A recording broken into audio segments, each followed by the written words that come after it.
Thank you guys for reading. The format for this meeting is a film speaker meeting for prison TV to carry the message of hope and recovery to incarcerated Arizona prison inmates. Tonight we have a guest speaker. Tonight's guest speaker's name is Eric. Eric, welcome Eric. If you guys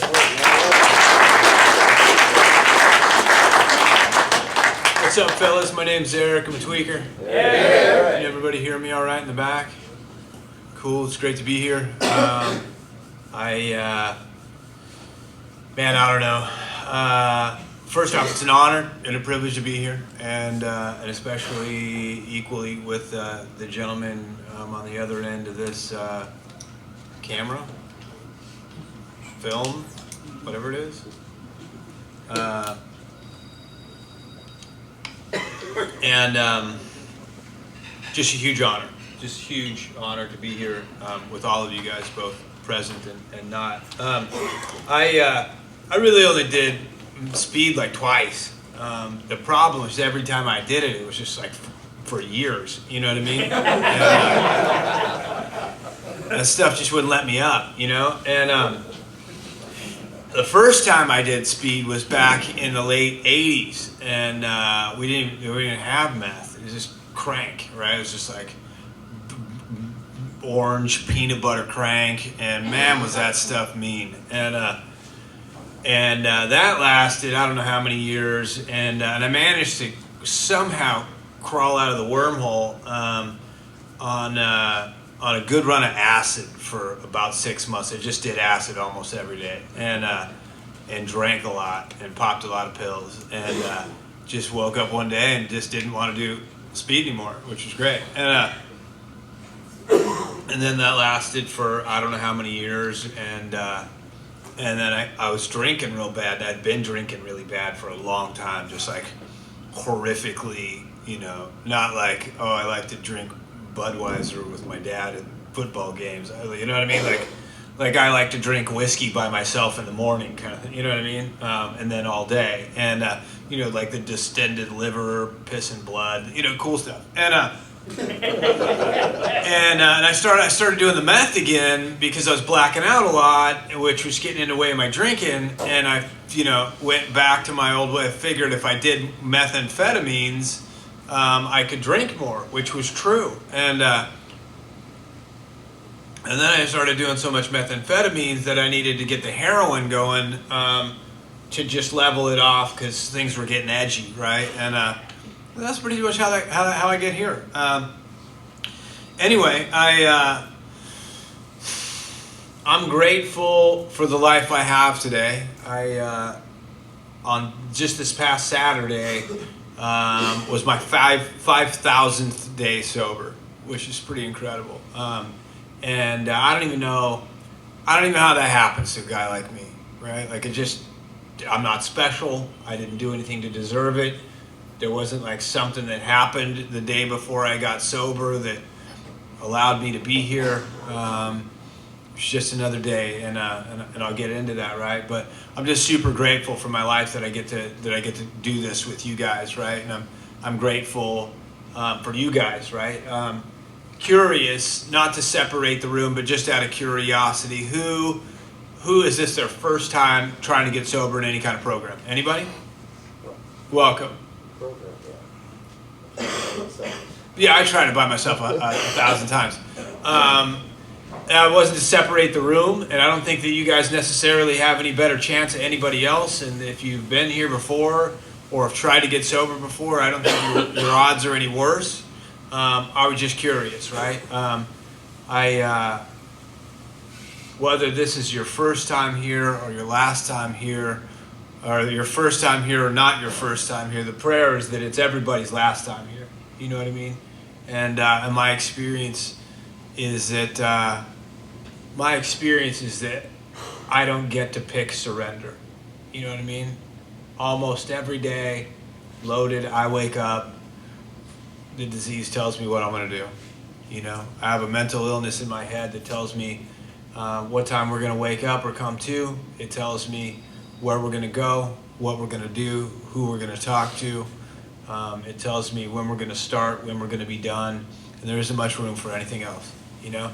And periodically, not often, every once in a while, man, there's a shift, right? Just a brief moment, like surrender or bottom, or something happens to me, you know what I mean? Where in that brief space, man, there's like a calm in the middle of the storm, right? Which is like God opening up a window, maybe a door, right? And although I don't get to really pick when that surrender is going to happen,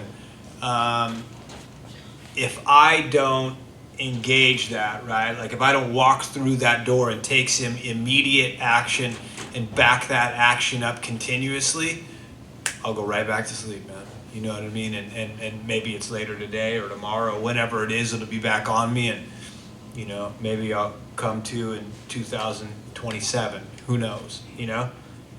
That's the way it goes for me, right? And so what I guess what I'm saying is I'm grateful that we all have found a surrender for now, right? And my experience is that as long as I keep surrendering to this process and keep putting in action, that I get to keep my surrender, right? So I don't know, a little bit about my story. I don't think my story is really that relevant. I don't think my story is probably any different than anybody else's.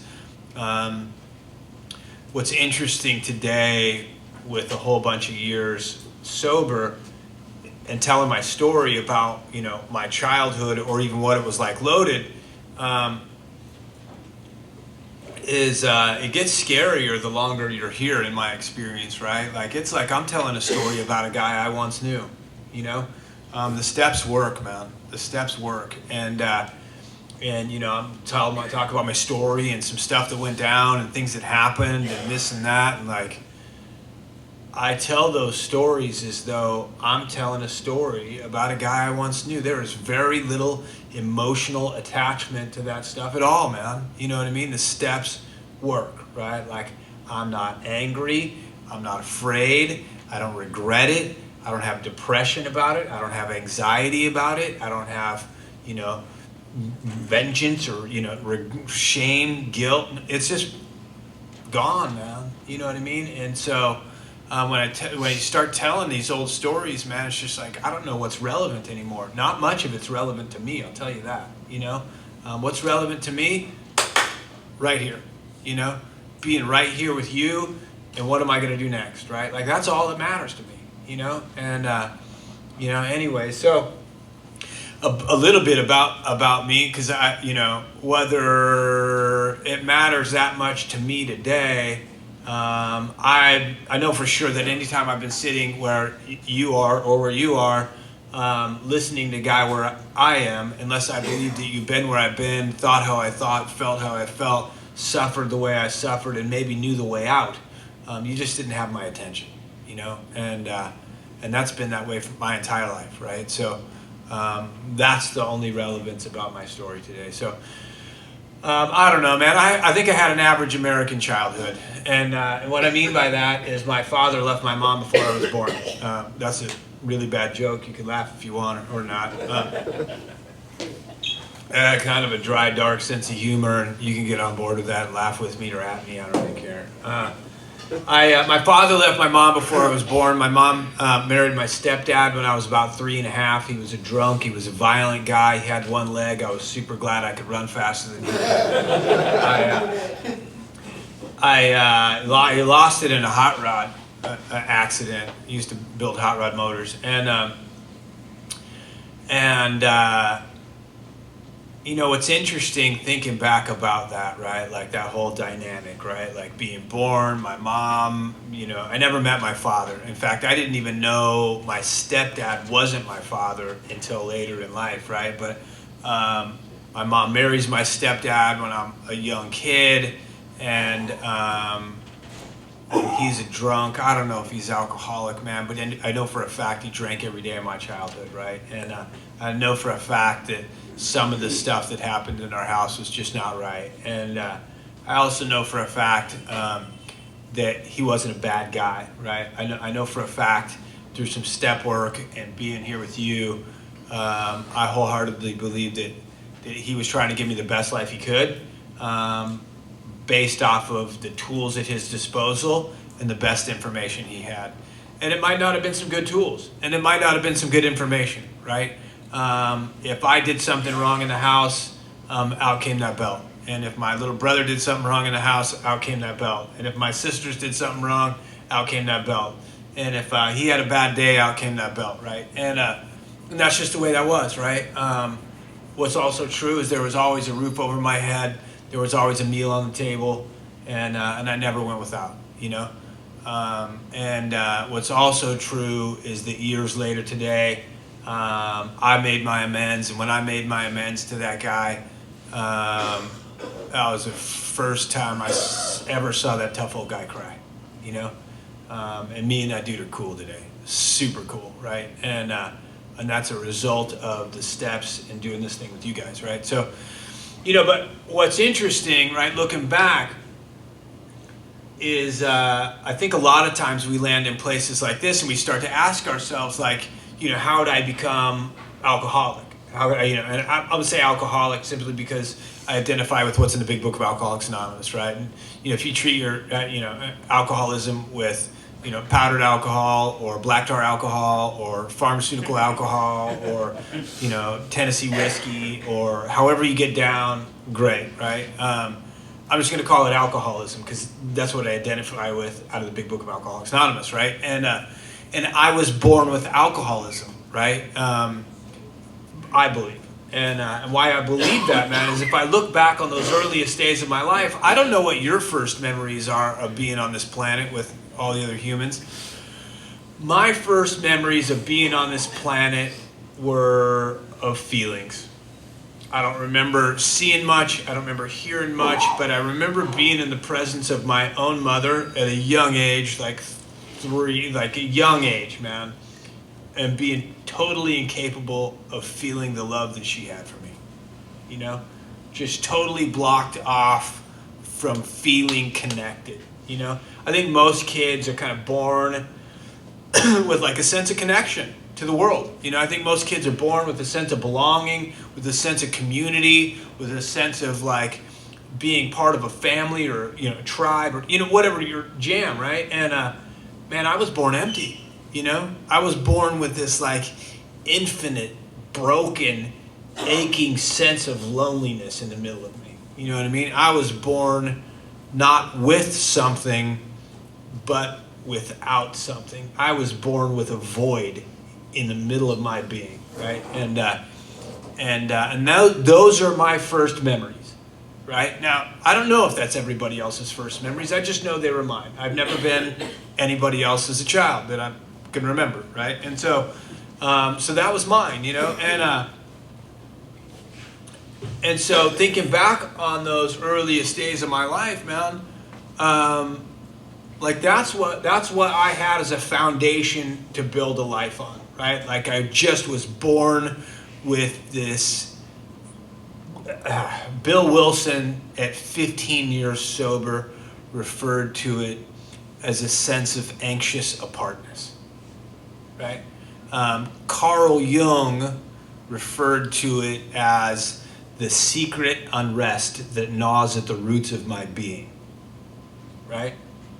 I just knew I just wasn't connected, right? And I knew that as a kid. And so, you know, and then happened my life, you know, which didn't make it much easier, you know? And so start with that as a foundation, right? Like just not anything stable, you know what I mean? Everything unstable, and try to build a solid life on that, right? And so, you know, no mystery how it is I failed kindergarten for me, you know what I mean? Anybody else do that?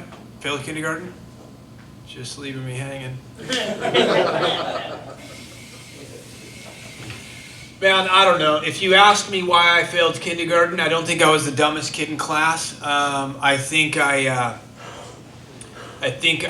had untreated alcoholism, and I was white-knuckling the ABCs as best I could and doing a miserable job, you know? And that's cute and funny and whatever, haha, but, like, I mean that sincerely, man. Like, sincerely, right? Like, my entire life has been one agenda my entire life.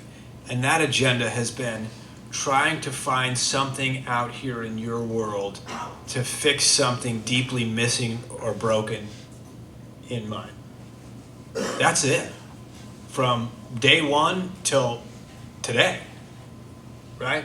Trying to find something out here in your world to fix or fill something missing or broken deep in here in the world I live in, right? And so the only difference is today I know where to look, you know?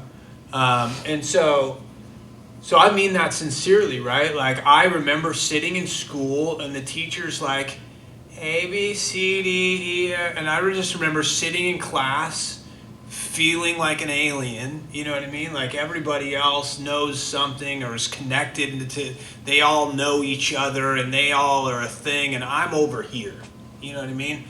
And the teacher's trying to teach me stuff that will probably be relevant at some point in my life, maybe, but I'm invested right in this moment to how do I get to be all right? You know what I mean? And so the teacher is teaching a curriculum that just doesn't have my interest. You know what I mean? I mean, I'm willing to bet if they started teaching me the steps in kindergarten, it might have been different. You know, no BS, right? Like that should have been a prerequisite. They should have, that guy, get that guy. You know what I mean? He goes in the other room. You know what I mean? Probably would have been different, man. Would have stopped a crime wave at some point, you know? Would have saved a whole bunch of, you know, nice girls' feelings and whatever, man. That's not what God wanted, apparently, right? And so so that was it, man, you know? And I just, whatever, I had a childhood that was like that, right? Like it just was consistent on me trying to figure out what's this world about. I'm missing something. What's going to make it okay for me? And you know, and based off of that, I was always, I don't know if I was the class clown, man, but I was busy. You know what I mean? Just making friends and doing this and that, just trying to whatever, right? And I was always a check mark by my name. I didn't go to recess much. I spent a lot of time in detention. I never had a teacher that didn't know my mom on a first name basis.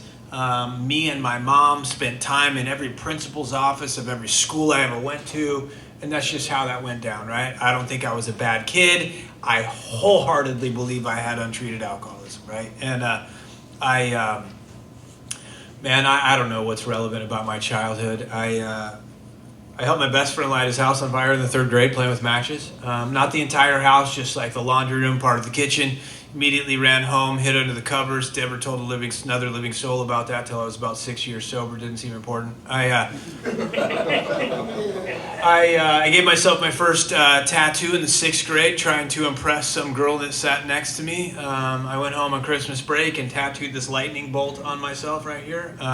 The only person that's ever accused that of looking like a lightning bolt. And I remember coming back from Christmas break, and she was the best. She wore all black and listened to Depeche Mode. She was way ahead of her time.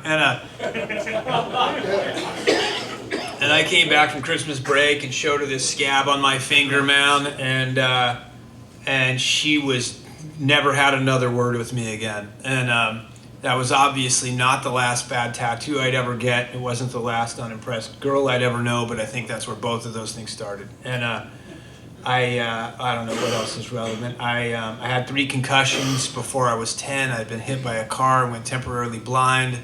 And I was thirsty, man. And I don't know how you guys got started. I got started on the booze, the pills, the weed, the codeine syrup, and huffing gas like most 11-year-olds. And it was just like game on, man, you know?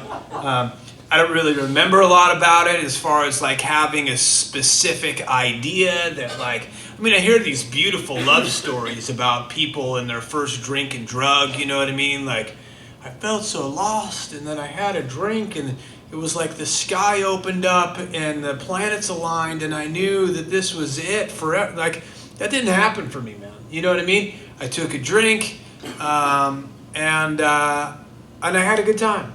And, you know, like I remember the first time I drank outside of like the home, you know what I mean? Because I grew up in like a family that drank, right? Like my grandfather drank, my dad drank, everybody drank. That's just what you did. You know, alcoholism's like down the family tree of the roots, right? And I remember like growing up, having like sips of grandpa's, like, go give me a beer, crack, glug, glug, here you go. Like that was the game, right? But I remember like on my own, like getting into the booze, right? My stepmom went out. I was with my stepsister at her mom's house. Got into the liquor cabinet, took a fifth of vodka, put it in an orange Tupperware pitcher with one of those orange chunks of concentrate, smashed that thing up and drank what I remember being the whole thing, although I couldn't honestly say because I blacked out that night just like I always do. And I came to the next day, I don't know what time, laid out on the cold tile floor with feeling like I'd been hit by a car again, with that awesome feeling of citrus that's gone backwards through your nasal cavity and having projectile vomited from one end of the house to the other, like vomit gluing my eyes shut. And I was sure of one thing, and that was the coolest thing that had happened up to that point in my life, and that I'd do it again as soon as possible, right? And that was it, man. There was no like deep insights, you know what I mean? There was no like, for like what a drastic change in direction my life took. You'd think I would have marked that on a calendar somewhere, right? And it didn't happen, man. It was like, it was the opposite of being aware, the opposite, right? It was just total unconsciousness, right? Like a moth to a flame, just right into the fire, just willingly like, hey, let's go. And that's the way that went down, right? I had some ideas about what I was going to do and what I wasn't going to do as a kid, right? I was going to drink the booze because the family, that's what you do. And I was going to smoke the weed because my cousin does that, and that's from the earth. And I was never going to put a needle in my body. I was never going to stick anything up my nose. I was definitely never going to do speed. I was never going to try heroin. I was never going to do acid. I was never going to do any of those things. No one was going to die. The SWAT team wasn't coming. And all that stuff would happen, man. But that wasn't the plan, And, but what governs me as a real alcoholic that treats alcoholism with anything I can get my hands on is that my needs dictate my virtues. You know what I'm saying? And as my needs become greater and greater and greater, my virtues become less and less and less, right? Until pretty soon it's just like whatever, no holds barred, right? I remember the day I fell in love with narcotics like it was yesterday. I was in the 5th grade. Mom went to work. I was at home with 100-something fever, and I called Mom at work, and I said, I don't feel good. She said, go to the medicine cabinet and take a spoonful of cough syrup. Call me in an hour. Tell me how it goes.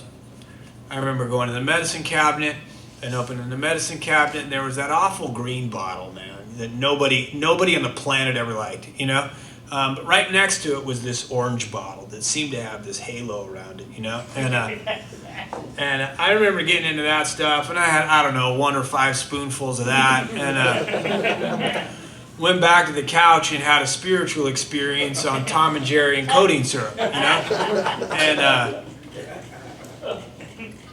And there happened a love affair that would take the next 20-something years of my life, And that's how it went, man. I'm not going to bore you with all the first beginnings, right? But that's like what that was like,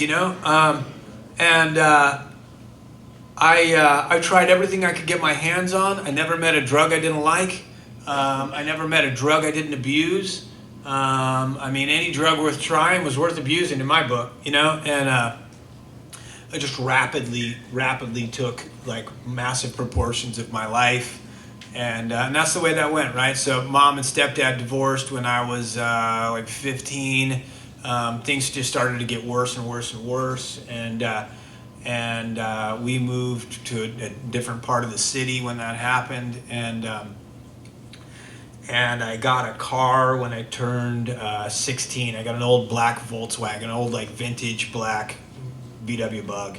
And hammered that thing to the ground, and there was limo tinted the windows, and stole this hot rod motor out of this other car one night on acid and stuck it in there, and engraved Budweiser emblems in the rear quarter panel windows, and put all the stereo equipment. I couldn't figure out why I would get pulled over every time I drove that thing, And but I did, and I started to get tickets, and man, my life just isn't made up of anything other than what I want to do. You know what I mean? Just selfish, self-centered to the core, right? Like the true, just, embodiment of that ideology, right? And I don't work, I don't make money, I don't show up to court, I don't pay bills, I don't pay registration, I don't keep up with things.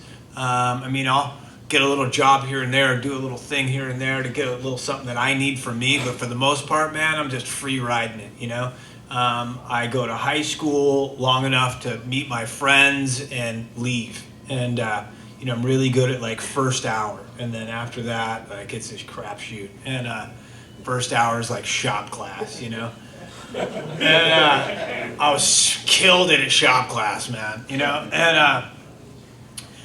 that was that, man. I got invited to leave my high school 3 semesters in a row, and finally peaced out. Never liked you anyway. Good riddance. And went into a little trade school that I learned to do commercial art and graphics and things like that. And started really young because I got thrown out of high school pretty young and came out pretty young with this little, degree. I don't remember a lot, but I know what happened. I'm still paying for it. And started, and by a degree, I don't mean like a collegiate, like I was whatever. I mean like I eked through a trade school out of my mind. You know what I mean? But what happened was I came out and I started doing artwork for a friend of mine's band, and I did a little album cover, and another band recognized the work, and I did another album cover, and then another album cover, and then there were like some record labels and show promoters, and I'm just in this, and this is like early 90s, right? And so I'm just in this career, man, that's taken off, and although like my life's a wreck around it, I have some talents that are starting to pull me out of the mud, or maybe. And I start to do more and more work for, whatever. And the only reason I share that with you, not because I think it's cool or I want to impress you, because like I said, man, that was like 9 lifetimes ago, right? Like I don't even know where that guy went. But the reason I share that story is this: is like deeply ingrained in my own brokenness is me trying to find something in the world that's going to make me all right, And for as far back as I could remember, everybody that tried to influence me would tell me, if you work hard and show up and you're smart and you know the right people and you get the right job and you got the right bank account and you date the right girl and have the right friends and drive the right car and live in the right house and it says the right thing on your business card, you'll be happy. You know what I mean? And man, is that BS. So I think they call that the American dream, by the way. I'm not sure. Potentially the American nightmare. I'd like to rename it the American hamster wheel. I'm not sure. But it never ends. You know what I mean? It just never. It's a lie that is delusional that just never ends, right? I mean, Big Book nails it down perfectly. Was I not the victim of the delusion? I could wrestle satisfaction and happiness out of this world if I only managed well, right? And that's what the world at large is trying to tell me. So of course I believed that. And what happened was, I was 26 or 7-ish. I don't know. I've got a warehouse in Tempe. I've got thousands of dollars worth of equipment in it. I got a guy that runs the gear in the back. I'm running a merchandising operation in the music industry, doing bands, t-shirts and stuff when they go on tour and all this kind of stuff, and doing album covers and running around with famous people, and there's backstage passes and limousines, and life is a free ride, man. And you would think that I would have had it made, except the problem is that I got alcoholism. I got like savage, chronic alcoholism. And so instead of being like the pinnacle of my life, what happens is I keep coming to on the floor of my own warehouse, just utterly disgusted I'm not dead yet. And the reason, and the more I got, the darker it became inside. And the reason is that when I didn't have anything, and when I had no, affection, attention, finances, means, relationships. I wasn't afforded any opportunities. When I had nothing, at least I could dream. You know what I mean? I had this idea that far away, someday I would get to a place where I had all the things that would make me happy, and then I would be happy, right? And the more I got, the more stuff, the more money, the more attention, the more accolades, the more achievements, the more friendships, love, affection, adoration, the more I got, the darker it became inside. Why?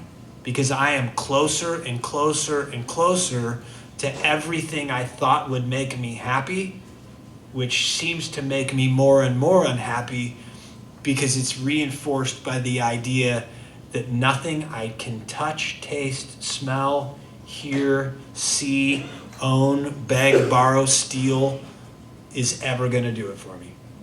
You with me? I'm loaded out of my mind. I've got everything I could want. Nothing's working. I'm unhappier. People around me try to do things for me to make it better. You know what I mean?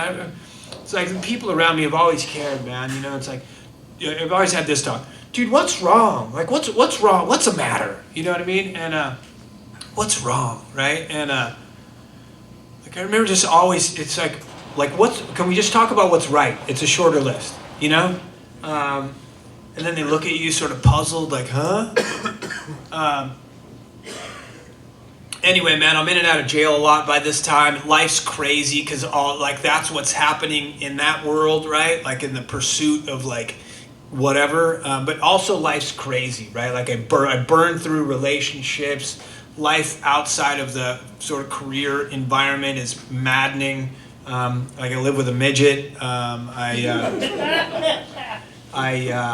know what I mean? Like it's crazy, right? Like people are like, dude, you're gonna die. It's like, when? It's just nuts, life is weird. I remember just a lot of random stuff, just like you guys did. I remember snorting a line of ants one night. I ate a goldfish whole and live out of the Casey Moore's, little pond out there on the patio one morning coming down. The sun was coming up, and there's like little ladies having brunch. You know what I mean? It's like, just a maniac. You know what I mean? And SWAT teams dragging me out of my house, canine units, like, you know what I mean? And I don't know. I come to one day and I realize that like I'm over it, you know what I mean? And Sheriff Joe sucks and it's hot outside and she's lame and I moved to California and I don't know what's going to be different. It's definitely not as hot and the ocean's going to cure me or I don't know what. And I live out there for about a year, man. And what's super fascinating to me is I always believe that the world I live in is because of the world I live in. My experience is the world I live in is because of me. And I make it to California and I recreate my exact same life that I had in Arizona several hundred miles away. And I found the only thing different about her was her name. You know what I mean? The exact same girl with the exact same issues that played the exact same role in the exact same movie that I turned off in another state. You know what I mean? Found myself working the exact same job arrangement, funky, weird situations that I like to finagle, and same friends that are full of it, and same motives, same mentality. You know what I mean? It was the exact same, right? And I had this unfortunate, terrifying awareness that that the world I live in is a reflection of the world inside of me. And so if I want to change this, I've got to change this. You know what I mean?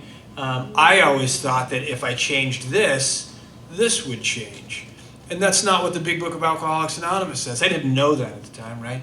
The Big Book of Alcoholics Anonymous says on page 65, when the spiritual malady is overcome, I will straighten out mentally and physically. Which is to say, when this is well, this becomes well, right? I had it backwards the whole time, man. just perfectly backwards, right?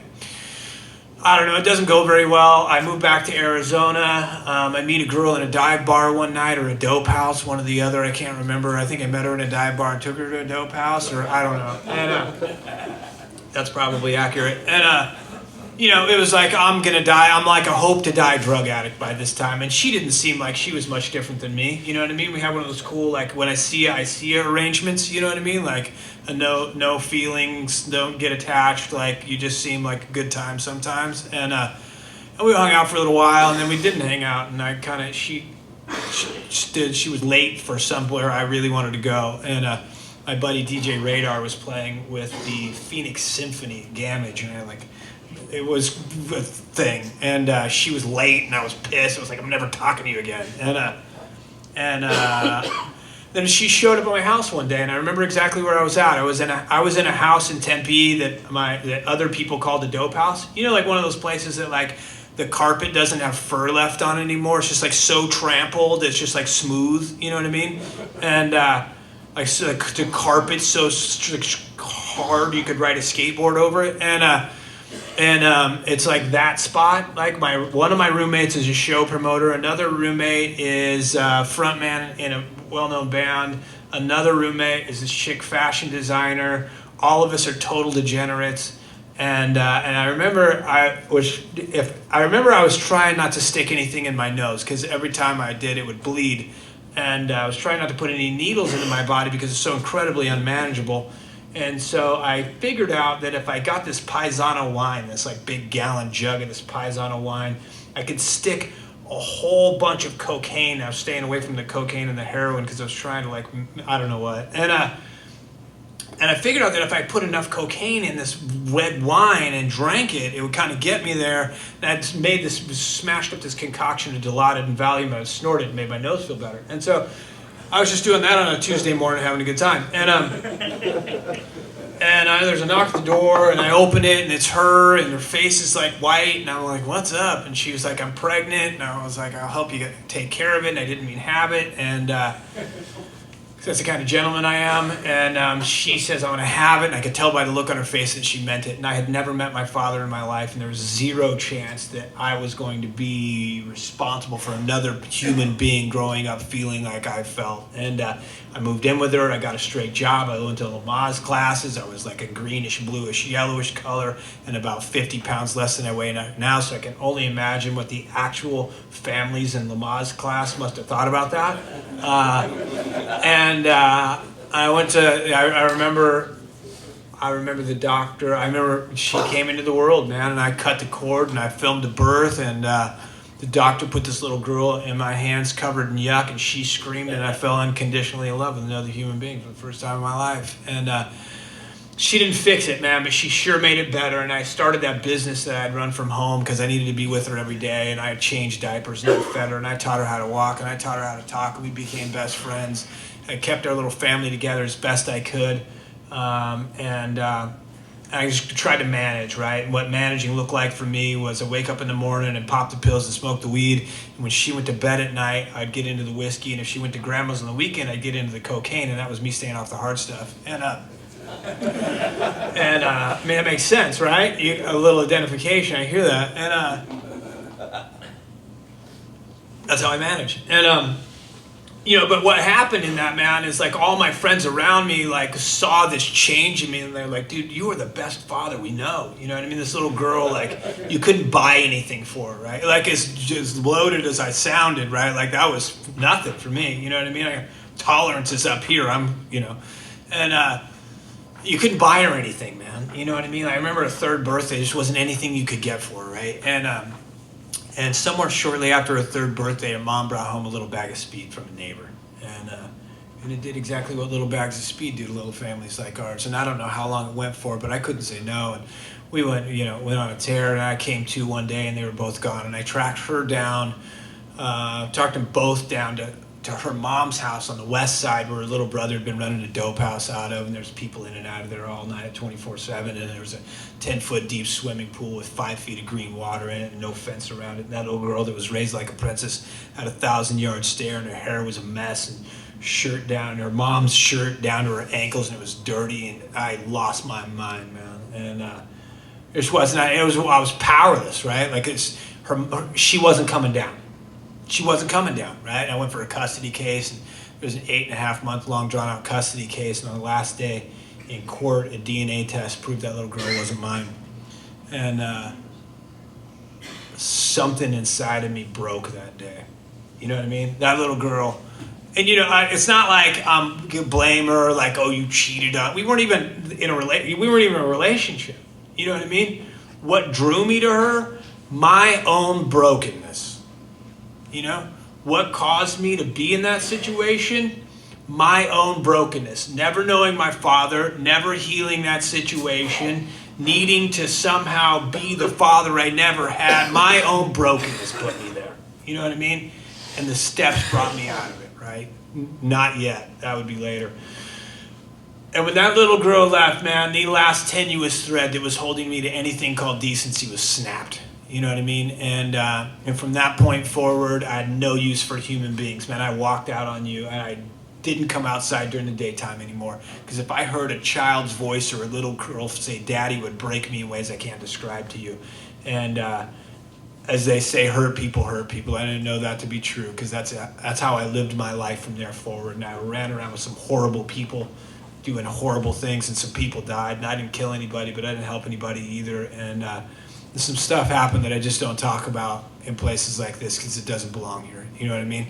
And that went on night after night, day after day, for 1.5 years longer, man. You know what I mean? And what happened is I was 34 years old, and I was living in a car, which wasn't a bad car, but it made a terrible house. And one of you guys rolled up on me and told me there was a way out and that I could get sober if I wanted. And I said, that sounds great, man, but I'm super busy and I gotta go. And the dude prayed for me, and how I know that is I was hemmed up within 24 hours at the Home Depot, 32nd Street in Thomas, for borrowing some things I wasn't going to return, and escorted down to Lower Buckeye, my home away from home, where I was booked in on charges of petty theft, and they booked me on a charge of a probation violation for possession of heroin, and upon booking me in, found enough methamphetamines on me to charge me with a felony 2 for distributing inside the jail. And that was the day after Christmas 2005, and I came to in January, and there was something different in here where I live, man. You know what I mean? I can't explain it to you other than to say that there was no fight in there. I'd come to, according to the state of Arizona, that was my 20th incarceration. And every other time I come to in that jail, man, I start making plans. You know what I mean? I start making plans. I start making phone calls. I start making a hustle, and it's going to be different this time. And I swear, here's how it's going to go. And idiot, right? And I came to in that jail, man, and it was eerily quiet inside. And I knew for sure there wasn't anywhere to go. There was nowhere to go.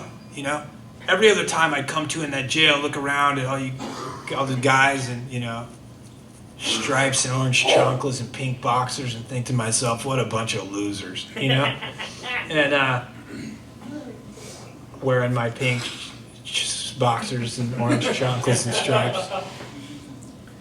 What was different this time, man, is I looked around at every one of these inmates, and I knew for sure at a very deep level that I am you and you are me, and I belong here and you belong here.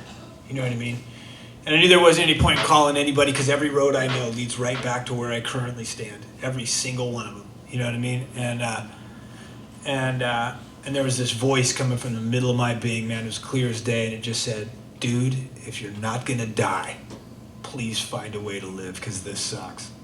I couldn't die. I don't know, it was like a cockroach, man. Like, I could not make it happen. And I called the guy that told me there was a way out, and he said if I could get out, come find him. And I put my truck up for bail, which sort of left me residentially challenged. I walked through the front doors of a treatment center just like this on the other side of town on Friday the 13th, January of 2006. There was 11:30 at night. There was a full moon outside, and I met you guys. And I fell in love with you guys the day we met, right? I've been trying to find one person my whole life, just one person that could tell me what the hell was wrong with me, And I found thousands of you that knew exactly what was wrong with me, man. I met you, and you saw right through me, and I knew it. You know what I mean? And yeah, you guys pointed at the steps in the wall, and I was less than enthusiastic about that. I read the steps in the wall, and they all made sense up until number 2, and then I thought it was kind of weird. But I also knew, man, as I read through those steps, I knew at the core of my being that I didn't understand how those would keep me sober, but I knew that every one of those steps was something I personally needed to do. You know what I mean? I knew that I had been telling you something and you something and you something, and they weren't necessarily lies, but they were just different sides of stories that I needed you to know. You know what I mean? But they were so wildly different, I hope that none of you ever meet. You know what I mean? And I had been telling warped versions of stories about me to so many people for so long, I didn't even know who I was anymore. And I had kept so much stuff so guarded about me, and I'd tell you just what you needed to know for me to get what I need to get, for me to get where I need to go, and then that's it, right?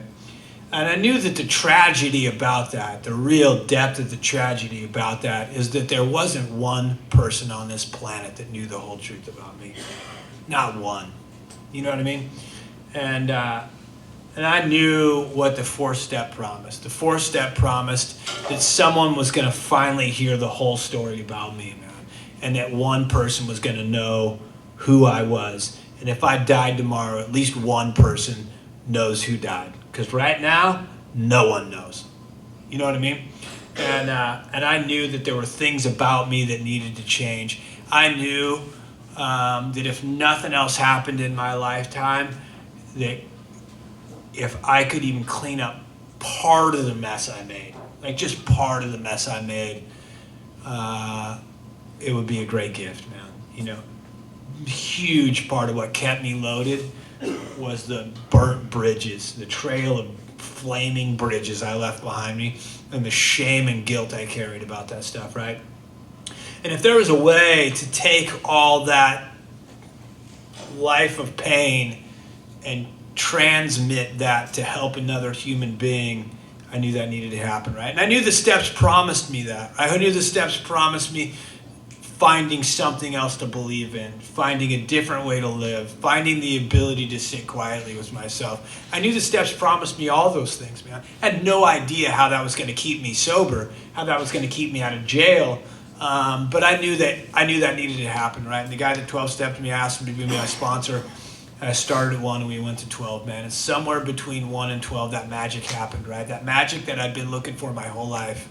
And if you're like me, I can describe it to you without words. It goes like this.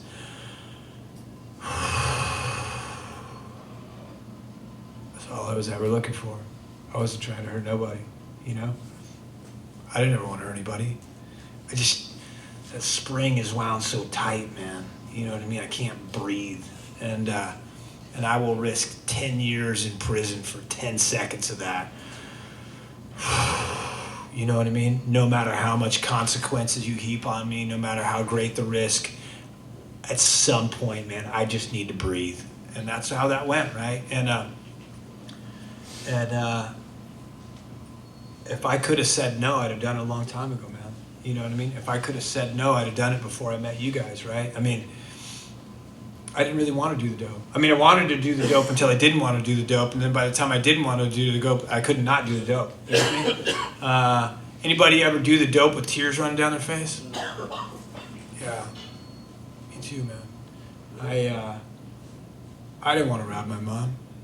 You know, I didn't want to cause her lost nights of sleep. I didn't want to hurt that poor girl's feelings. I didn't want to walk out, right? But I suffer from this mental obsession, this mental illness called alcoholism that I can't control, right? My mom asked me once, she said, Eric, she said, you're not a dumb guy entirely. Can you explain to me how it is you've been incarcerated 23 times? Because I'd sure love to understand. It seemed like a fair question. She bailed me out about half of them, right? And I said to her, I said, Mom,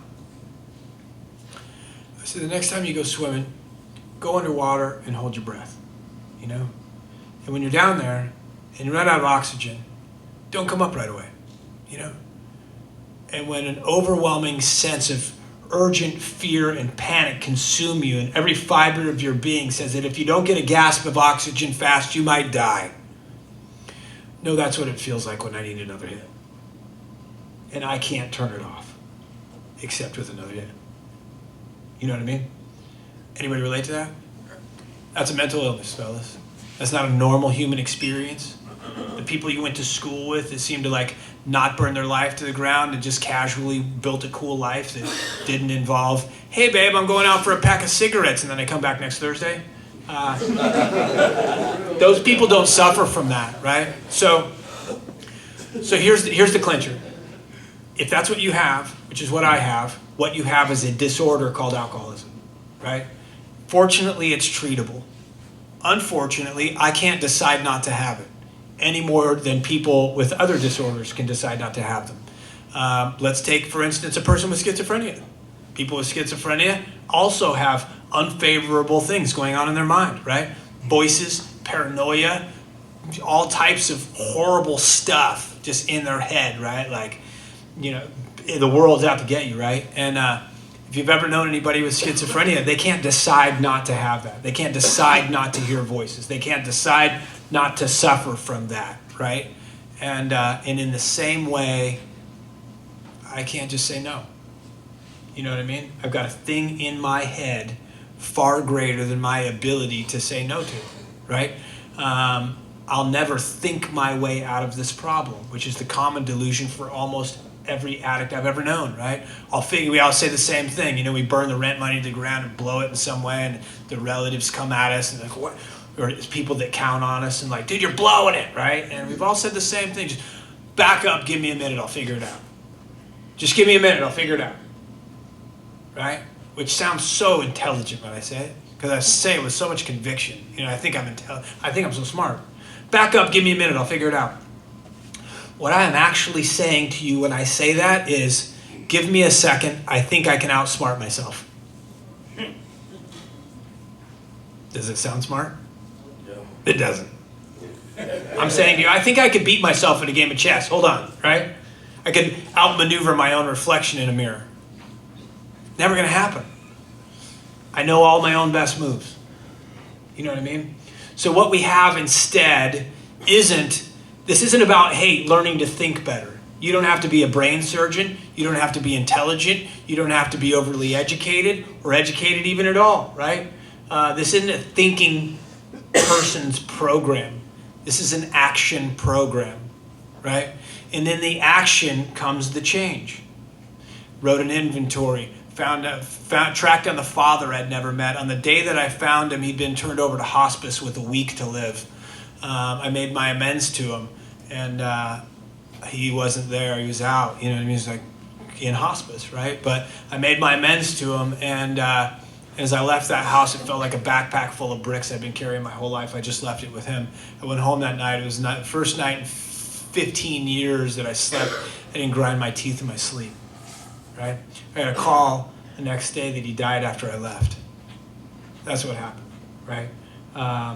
So we look at these steps and we think, oh, these steps are so generic. We all take the same steps. And that's true. They're the same steps, man. All 17 times I've taken the steps have been the same steps. Every hundreds of men I've taken through the steps have been the same steps, right? The difference, that those steps open a story that only unlocks to the touch of the person who grabs the handle and turns it, you know? And that what happens in the steps is as unique to each person as their own fingerprint, right? So the steps have radically changed my life. So has doing this with you. I don't live in a car anymore. I bought a house. In 9 days, I'll be married. I started a business 6 years ago that's gone wildly successful. It took me 9.5 years to complete my amends. I watched other people buy fancy cars and shoes and take trips and jump out of airplanes and do cool things. I just kept it low key, man. I just kept paying amends and paying amends and paying amends. And in 9.5 years, I dropped 4 money orders into a U.S. post office box near my house. It was the last dollars I owed to anybody on this planet, which were the last amends I owed. And I dropped that money order in there, those money orders in there, and it went like this one more time. But that stillness inside, man, gets deeper and deeper and the longer I stay here, the deeper I surrender, the more action, the deeper that stillness gets. And I understand today the difference between contentment and pleasure. I always thought they were the same. Both seemed desirable. Pleasure almost always came with consequence. Contentment leads you to where you're at now, where I'm at now, right? Good times didn't always add up to a good life. Strange how that works. Thanks for my life. That's all I got there.